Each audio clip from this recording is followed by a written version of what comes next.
nuestra colega, la doctora Ariadna Hernández, va a hacer énfasis en el mercado financiero en México en el 2022 y en forma previa a darle la palabra, primero sepamos quién es Ariadna Hernández. Claro que sí, maestro.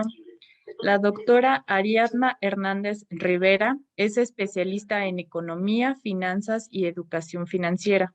Es profesora investigadora de la Facultad de Economía de la Benemérita Universidad Autónoma de Puebla, BUAP. Es miembro del Sistema Nacional de Investigadores del Consejo Nacional de Ciencia y Tecnología CONACYT en México. También tiene experiencia profesional en el campo de la administración pública, en consultorías nacionales e internacionales, en asociaciones civiles y experiencia en medios de comunicación, ya que desde el año 2005 a la fecha es conductora titular del programa de radio Impacto Económico, transmitido por Radio BUAP, TV BUAP. Adelante, doctora, por favor. Muchísimas gracias, los saludo a todos, como siempre es un gusto compartir, bueno, pues el análisis que tanta falta nos hace, pues estos datos que son muy relevantes e interesantes de analizar. Y voy a compartirles mi pantalla, si me permiten. Ahí está. Les voy a compartir mi pantalla. La verdad es que estamos en una etapa muy complicada, pero que yo les digo siempre a mis estudiantes, también interesante de estudiar, ¿no? Es como para los médicos cuando salen nuevas enfermedades y están estudiándolos, para nosotros también, porque estamos en un contexto internacional que todo se ha complicado. En términos económicos y en términos financieros, porque uno repercute en el otro. Entonces, la salud económica del mundo no ha sido la óptima junto con la salud en términos físicos. Entonces, analizando justamente el mercado financiero, no solo en México, sino en el mundo, porque estamos entrelazados. Lo que sucede aquí impacta allá y lo que impacta allá en este momento llega y nos repercuta a nosotros. Entonces, los datos que están interrelacionados a nivel global, vamos a comentar algunos que son muy importantes y entre ellos el crédito, un factor muy importante de la banca comercial que en términos generales se ha incrementado, pero más adelante les voy a dar unas observaciones que son necesarias. Estamos sorteando, pues por supuesto, efectos adversos por la pandemia y esto, pues obviamente, nos afecta en diferentes rubros. Entre ellos, seguimos con el tema de las pensiones que nos sigue presionando muchísimo por el envejecimiento de la población. Ya no estamos en niveles de Europa y de todos estos países escandinavos y otros lugares en los cuales la población prácticamente ya está envejecida, pero nuestros niveles de envejecimiento se han incrementado. Y hay datos que ustedes ya comentaron, pero yo le voy a dar la perspectiva financiera y es que la inflación definitivamente impacta a todos los sectores de la economía y de las finanzas. Si bien es cierto que esta inflación ha alcanzado niveles históricos de 2 décadas, prácticamente 21 años, en la inflación general y la subyacente de 7.4% y 6% aproximadamente, y también en la tasa de desempleo de 3.9%. Esto va a presionar el alza en las tasas de interés. Podemos esperar que para las tasas de la FED se incrementa aproximadamente entre 1 y 1.25. Va a ser un empuje muy fuerte la inflación para que incrementen las tasas de interés. Y como lo dijo nuestro colega Eduardo, por supuesto que este tema de las tasas de interés da para analizarlo muchísimo, ya que va a impactar a todos los sectores de la economía, al consumo, a la inversión, al gasto público, a las exportaciones, importaciones, a toda la dinámica económica. El alza en las tasas de interés va a ser un punto realmente como foco rojo. Hay muchos retos frente a la inflación. Por supuesto que va a tener una necesidad de reconsideración el Banco Central en México por las presiones que también se están realizando con las políticas monetarias de Estados Unidos. Entonces ahí habría que estar vigilando la política monetaria que se da en México respecto a la de Estados Unidos, ya que siempre estamos en ese juego, ¿no? En ese estira y afloje, porque definitivamente tenemos que adaptarnos a nuestro vecino del norte. Entonces, en este sentido, se encarece el costo del dinero para la banca, pero también para nosotros y para todos los sectores de la economía. En este momento, el dinero se hace muy costoso. Estamos viendo que la inflación, pues cada vez puedes comprar menos productos con el dinero que tienes. Entonces, en ese sentido, es muy importante analizar los términos de intercambio, el tema de las divisas, por ejemplo, cómo hemos visto los incrementos, cómo se disparó el dólar en un momento de la pandemia que llegó a niveles hasta de 25 pesos por dólar. El día de hoy en Banxico está en 20.43, 20 pesos por cada dólar. Entonces, seguimos viendo también que la inflación, el alza o la presión en la alza de la tasa de interés va a tener incrementos muy fuertes también en los términos de intercambio del tipo de cambio. Por otra parte, pues con esta apertura que hemos tenido a la tecnología, hay un tema muy escandaloso que es el tema de la ciberseguridad. A todos nos da pánico de repente utilizar la tecnología porque ha habido en todo el mundo, no solo en México, ataques a los sistemas financieros. Se han incrementado los fraudes cibernéticos y ahí hay que tener muchísimo cuidado. Por ejemplo, a mí me sucedió 2, 3, 4 cobros, pero afortunadamente mi banca inmediatamente los detecté, me los respetó y me quitaron esos cobros. Pero hay muchísima gente que no se está dando cuenta y eso está pegando también la ciberseguridad a los mercados financieros internacionales porque tienen que adaptarse a esta nueva normalidad o a esta nueva dinámica financiera tecnológica. Cada vez más clientes que están ingresando, pero también tienen mucho sus reservas, sobre todo la población adulta, que la población adulta prefiere no usar la tecnología por estos ataques de ciberseguridad.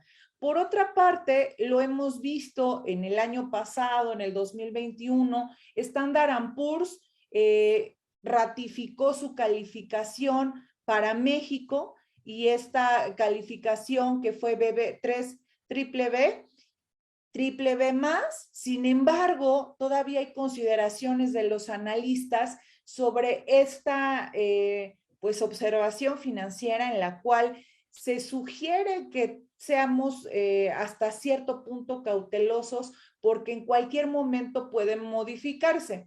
De acuerdo también a los especialistas, esta calificación se dio dadas las políticas, yo le diría que entre comillas prudentes respecto a la política fiscal y monetaria y el tipo de cambio. Pero yo supongo y yo quiero pensar también que esto se va a modificar en un momento determinado, ya que para nosotros la cuarta ola de la pandemia nos va a pegar. Claro, no tanto como al principio porque las economías se están recuperando, pero de que nos pega. Pudimos haber incrementado o crecido más como en otros países, incluso de América Latina. Recordemos que en las últimas cifras del Fondo Monetario Internacional, nuestro crecimiento es del 6.2%, pero eso no alcanza a compensar la caída que tuvimos dadas pues todas las condiciones de la pandemia. Hubo otros países que crecieron muchísimo más, Chile 14%, El Salvador 10%, Panamá 12%. Entonces todas estas economías se recuperaron porque también invirtieron muchísimo dinero hicieron una política fiscal donde pusieron ese dinero para atacar todos los problemas de la pandemia. México, recordemos que de acuerdo a organismos internacionales, fue el país que menos invirtió en términos de pandemia. Y esto se ve reflejado en el sector financiero, lo podemos observar.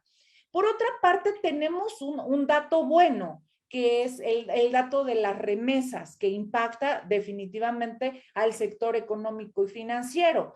Esto se debe a la recuperación económica de Estados Unidos y a estas fortalezas que se dan en términos de empleo por parte de Norteamérica. Entonces, la tendencia ha sido a la alza, eso ha sido muy bueno. Lo que quiere decir también es que nuestros familiares, amigos y todos los que están allá en Estados Unidos y en otras partes del mundo están recuperando los empleos. Como sabemos, el empleo fue uno de las variables macroeconómicas que más se afectaron por la pandemia. Entonces, acá esto está en crecimiento, afortunadamente, y el dinero que recibimos cada vez es mayor por parte de nuestros familiares, por parte de las remesas. Entonces, esto ha sido permanente, como dice acá, vigoroso. Se espera que así siga, que las remesas sigan incrementándose. Recordemos que en los datos donde aparecen los migrantes en el mundo, nosotros también somos un país que está con nuestros ciudadanos a nivel mundial, somos de los países que más expulsan mexicanos o que más mandan mexicanos a otras partes del mundo. Entonces recibimos muchas remesas, al igual que India y China, estamos recibiendo muchas remesas. Eso es muy bueno y la dinámica económica pues también se va a mantener así. Regresando al término de las variables financieras, existe mucha volatilidad en los mercados, así como se están ganando en algunos que son muy riesgosos, como es el caso de las criptomonedas. En otros también sigue habiendo problemas. Entonces, estos mercados internacionales que han sido muy fluctuantes, muy variables y volátiles, van a modificarse en los próximos meses. Yo les sugiero totalmente no utilizar los créditos, pensar muy bien. En este momento no es oportuno para pedir créditos, sino más bien para invertir. Como les dije en diapositivas anteriores, en este momento el costo del dinero se hace muy grande. Entonces, no es momento para pedir, sino para invertir. En ese sentido, ahorita vamos a ver el término de los créditos. Me van a decir, bueno, ¿qué pasó en la pandemia? En la pandemia, recordemos que las personas, empresas y todo tipo de personas físicas y morales pidieron diferentes préstamos, ya sea que por el desempleo y se quedaron sin recursos para poder sobrevivir, para las empresas, para poder un poco apoyarse y sobrevivir en esta pandemia. Entonces, se generaron un sinfín de créditos por los empleos perdidos. Y acá tenemos una gráfica muy interesante, donde en esta gráfica vamos a ver la evolución del sector de los servicios que nos presenta. Esta es una gráfica de Deloitte que lo maneja a través de datos de la Comisión Nacional Bancaria y de Valores y vemos los diferentes tipos de créditos. Acá no salió qué son. Estos son los más altos, básicamente son al consumo. Estos son los que nos llaman la atención, cada vez fueron bajando y todos los créditos se van recuperando, pero siguen siendo, si se dan cuenta, sigue habiendo una reducción muy grande en los créditos. ¿Por qué también esta reducción en los créditos? Por el riesgo que se generó por la pandemia, ¿no? Por la imposibilidad de pagarlos. Entonces, cada vez las instituciones financieras pusieron más trabas, más candados para que se aseguraran las personas o se asegurara que las personas pagaran. y se disminuyera también la morosidad de los créditos. Entonces, este tema de los créditos va a continuar, se va a reducir, y aún así, además de que se reduce, la recomendación, como ya les comenté, es este no es momento de créditos por el costo del dinero, sino más bien por la inversión. Y por otro lado, ahí viene un tema que me parece importante señalar, que es el reto es la tecnología. Y así se los pongo porque con este sector financiero mexicano y a nivel internacional, la tecnología juega un papel fundamental. ¿Qué sucede con la tecnología? Bueno, nosotros antes íbamos al banco y hacíamos largas filas, ¿no? Recuerdo cuando salí de la universidad y ya me pagaban mi nómina y iba al banco y hacía una fila a veces de mediodía. Todo esto se ha transformado por la tecnología y ahora tenemos el uso de la tecnología financiera, por sus siglas en inglés, las llamadas fintech, o sea, Financial Technology. Y estas fintech han revolucionado la forma de hacer las cosas en los sectores financieros. Ya llegaron para quedarse, no se van a mover. Al contrario, van a evolucionar. Tenemos ahí a la banca digital donde hacemos, por supuesto, muchas transacciones, compramos en cualquier parte del mundo a través de nuestra banca digital y nos llega a nuestra casa, y eso también ha permitido la reducción de las problemáticas por la pandemia. Por otra parte, este tema me encanta, la democratización de las inversiones. En el pasado, las inversiones eran solo para la gente pues de clase media alta, rica, y ahora la democratización de las inversiones con la tecnología financiera, tú puedes estar invirtiendo desde 100 pesos. Eso también es extraordinario. Por otra parte, el tema del financiamiento, que va de la mano de las inversiones. El financiamiento, ahora tú te puedes financiar a través de esta tecnología, ya no necesitas tantos trámites que eran muy engorrosos, sino ahora te puedes financiar si tu proyecto es lo suficientemente válido para que la misma tecnología te financie tu proyecto. Las criptomonedas, también puedes estar moviéndote en ese mercado de inversiones de monedas digitales. La educación financiera, tenemos ya cientos y miles de aplicaciones, pero que entran dentro de esta tecnología financiera. Incluso las asesorías de las empresas entran y es muy, muy sencillo, muy fácil, muy barato respecto a lo tradicional. También aquí faltan otras más, como el mercado de los seguros, que también ya llegó para quedarse. Actualmente en México existen 441 fintech, no todas están aprobadas por la Comisión Nacional Bancaria y de Valores, pero muchas de ellas ya están en proceso. Somos el segundo país en América Latina con mayor número de tecnología financiera, el cuarto en América, y somos de los países más avanzados en la ley de tecnología financiera. Entonces, en términos generales, hay muchas más cosas que decir, pero aquí me quedo. Muchísimas gracias.